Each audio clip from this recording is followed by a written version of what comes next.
When we talk about this case of Apostle Johnson Suleman and what this lover is doing right now, I have to remind you people some things because the internet never forgets. The video you're about to watch now is among the videos that they tried to bring down, but I have all my files with me. There is someone else that is not on that list. There are women that are not on the list that you see on Gistlover who are not public figures.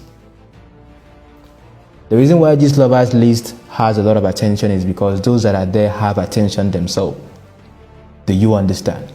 So whether you come here and you see debunking, unbunking, side bunking, rebunking, all around bunking, in every rumor there's an iota of truth. I want to present to you an analysis I did back then. You see the lady in the comment section, her name is Enaka Iyok. She's from Cameroon. But then at the time that she had a thing with Apostle Johnson Suleman, she was in Paris. I made a detailed analysis proving each and every story about her and what she said. In fact, she was the one sharing her story on her Facebook page.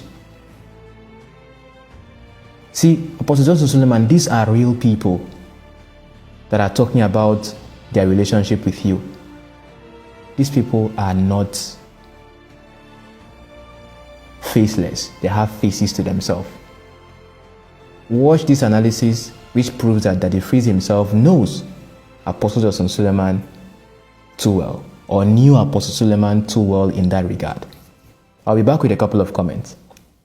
Enaka Iyok. Now, this lady you see right here indeed had a relationship, sexual one, with Apostle Johnson Suleman. I wouldn't be saying this emphatically if I don't have evidence or if there are no proof to this, okay? But, of course, she knows what she's talking about and she knows her story too well. The reason why I am not talking about her and Suleman right now specifically is because I have other videos I'm still working on each and everything she said. If you watched me when I analyzed Choma Efe Melodike's confession about her relationship with Apostle Johnson Suleman, the videos are still here. The same way I did hers is the same way I'm going to do for her. So now understand this. This lady you see right here, very amazing lady. We spoke for hours yesterday. And then we got to the point where we talked because I watched a couple of videos she made back in 2020 where she talked about the person of Daddy Freeze and how she had initially reached out to him about her relationship with Apostle Johnson Suleman.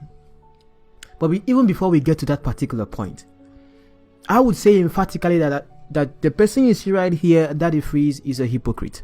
Even he himself talks about it that we Christians, one thing we face in Christianity and all that is that we are a bunch of hypocrites. If I had used the same yardstick on every other pastor, when it comes to my friend, if I keep quiet, I'll be a hypocrite. You will notice that recently, talking about this whole scandal that has to do with Apostle Johnson Suleman, I was speaking to her, Enaka Iyok, when she talked about the fact that she reached out to Daddy Freeze back in June 15th, 2018. Note the date, June 15, 2018, telling Daddy Freeze about her relationship with Apostle Johnson Suleman. Even after that, after he has spoken with him on the phone, she sent a WhatsApp message you can see right now on your screen, dated on that particular day, to Daddy Freeze to confirm that she is the one that just spoke to him and that her name is this on her Facebook. As you can see on the message on your screen right now, that if it read it, it ticked blue to show that it's an acknowledgement. Okay, yes. You know how Daddy Freeze creates content on social media?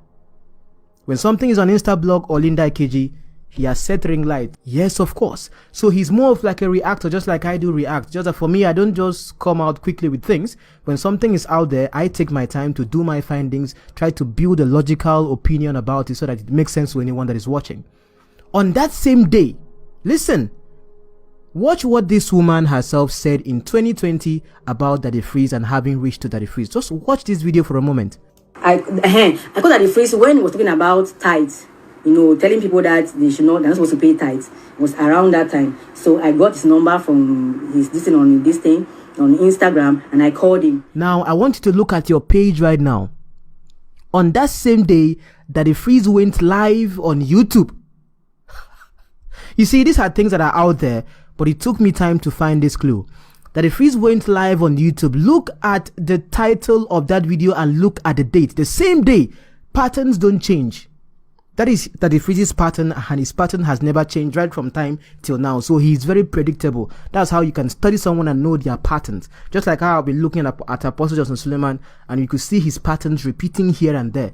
Look at what Daddy Freeze himself said in that video and correlate it with what Iyok herself said. I want to beg Nigerian pastors, I beg you in the name of God, stop sleeping with members of your congregation.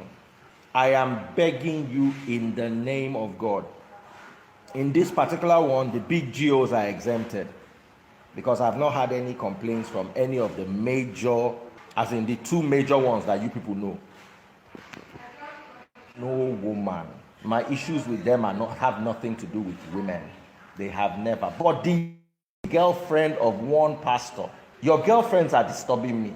Please stop sleeping with members of your congregation. And I'm making this clear once again. This is for the junior or the younger, the hip hop, the funky pastors, not our elders. Those ones have their hands are clean as far as I'm concerned, and as far as I've seen when it comes to issues of women, adultery, and porneia. I'm not going to use the word fornication because it's a King James word. I don't like that word because it actually means idolatry. I'll use the original Greek word porneia, which is more like prostitution, sleeping with women, giving them money. Half the time the money is church money. Okay, so this message is specifically for the junior pastors. Those of you that look fly, those of you that like your body is still young and hot, and you cannot control your urges, and you are jumping from one girlfriend to the other, and then some of you are even taking, because the girlfriends, they say when you sleep with them, they'll start dreaming about you and having also, so they'll start dreaming about you and having also, they'll start dreaming about you and having also, so I don't know whether you take these people's destinies and use them. I'm tired. And if he said, Suleman, that one is pastor now, that one is an occultic man. Say, he asked me that, do I know how many women has called him to tell him that they have had a relationship with Suleman, and they feel that Suleman is monitoring them, monitoring their life or whatever. They always see him in their dreams, and then there is no week when I can't mention names because I don't want it to look like I'm assassinating characters. The only thing I can do is I can mention the names of those people.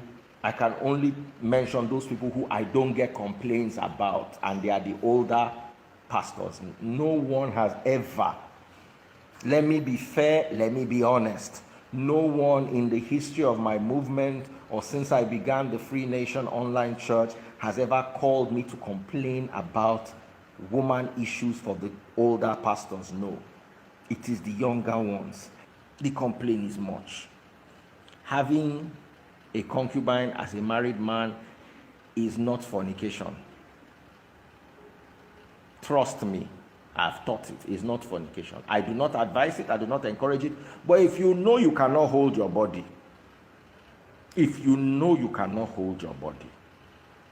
it's better to go and do that one than go and be destroying young girls' lives inside your church. People are not the ones that they are calling and reporting these people to me. Let's even sit down. Okay, me, I'm saying they should get one concubine. By the time they deal with the wife and the concubine matter, they'll be all right. There are some pastors in this Nigeria that have 25 girlfriends. There is one particular pastor. The number of his girlfriends that have called me, if he never reached 30, na small remain. His girlfriends, his flings, his one-night stands, nigga, come on. So, okay, all this one is now better than having one concubine.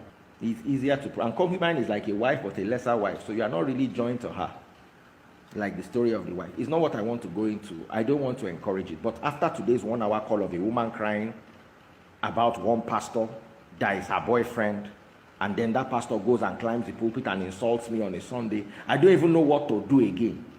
In my heart, I'm happy. See the idiot that is insulting me, I have his secret. In my heart, I'm sad. I wish I could call him and have a conversation with that nigga. Come on, calm down. And I don't know what to tell him. I will not judge him if he has a concubine, but I will judge him if he's sleeping with choir mistress. Let's be honest with ourselves. This Christianity we are practicing, some of us do not have the Holy Spirit to practice it. Me, I thank God that I have a woman and I have the Holy Spirit, and the two of them are enough for me. This is not what I wanted to preach about, but I'm practicing my message, preparing my message, and somebody is calling me crying.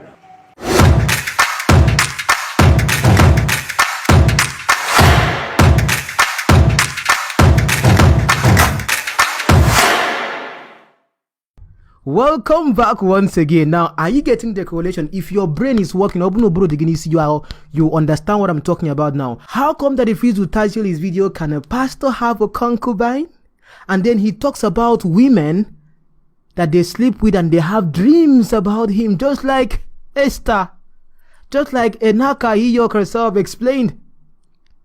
Do you see the correlation with the things that he was saying on the same day? And look at the way he described the man of God, not like the top ones, he's the young ones that are and some people will tell me, no, George, this is just a miscalculation. It is never a miscalculation. Welcome back again. If you look at me in that video and right now, is there much difference? I don't know if there's much difference, but it's still the same me some months ago. Now in this video again, I'm going to play for you right now. It's about the comment that the Freeze made about Stephanie Otobo, when Stephanie Otobo was trending about Apostle Suleman, to show that even he himself believed the story of Stephanie Otobo.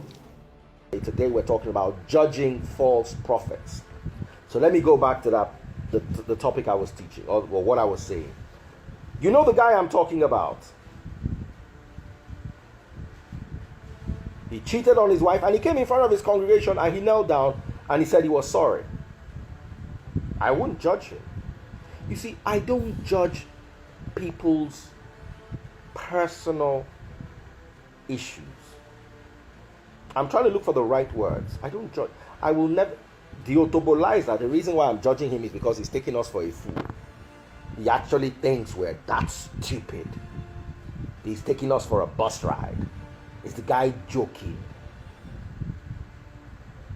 But you see, if he had come and said, okay, I slept with a girl, guys, forgive me, move on.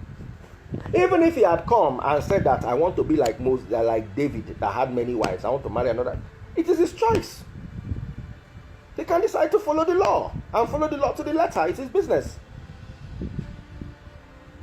But when you come and stand before us and lie to us and start manipulating and doing all sorts of stupidity, then I'll raise an issue. If you notice, I never, or let me say almost never, attack men of God over their personal lives. Or there are no men of God, sorry, nobody's a man of God. We are all men of God, so let's leave that. We're pastors. Over their personal lives, no. I attack them with their doctrines. Now I respect that he feels a whole lot, even though he will say, George, this guy likes to drag me. You know, so guy, don't drag many people. Tomorrow, I know say people could drag me. That one is sure banger. I am ready for all the dragging that will come for George tomorrow. So I know one day. You don't throw stones when you live in a glass house. I know it's something I do. People, if a whole apostle, or an apostle, a blogger, Apostle Kasi, will be dragging me because of his father. As an apostle leave church work, sit down, they make video about me, they talk about me. Who knows will drag me again?